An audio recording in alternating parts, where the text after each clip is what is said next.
中国人对于戏曲、对于听戏是骨子里面就有这个 DNA 的。能够被很多人喜欢，我觉得是一种幸运。我觉得就是练好自己的本领，把我们认为真正好的东西带到舞台上，我相信年轻人一定会来的。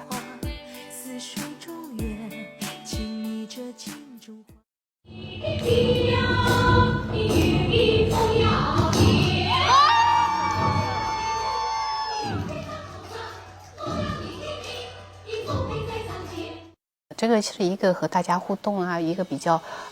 轻松的一个环节。所谓的邪魅一笑，不是说是怎么样刻意的想出来的。我觉得这个是在演绎这个角色的过程中，对于他这个理解的加深中，自然而然的体现出来的一种状态，而不是说我刻意要去体现。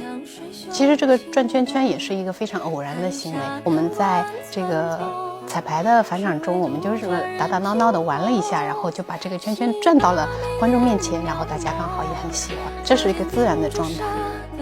空的时候会看一下，有看到他们叫我老公姐，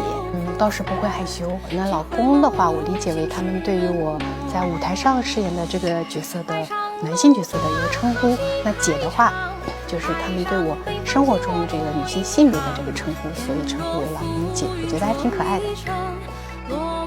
开始定的我不是贾婷，定的是周安，然后再去拍剧照的时候，我们马老师说，要不你还是先演贾婷吧。他对我来说比较挑战，因为他跟我平时接触演绎的角色很不同，但是正因为这种不同嘛，就让我有了更强的那种跃跃欲试的想要挑战的这个想法。然后当天晚上我就看了很多这个有关于作品啊、图片啊、视频啊，因为我没演过嘛，你找不准，你只能去找一些细枝末节，然后可能你可以感受一下演绎这个贾婷所需要的一些的基础的话，那在我前面学习越剧的那么多年里面，我一直都在做这个储备。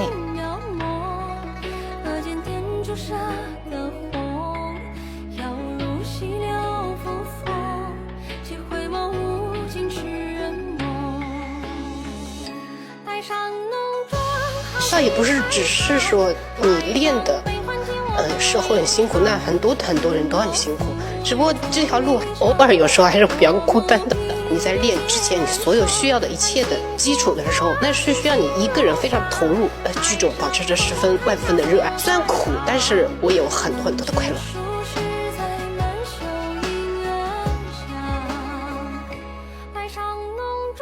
我想要做这颗小石子，其实有很多像我这样的小石子在默默的这个努力。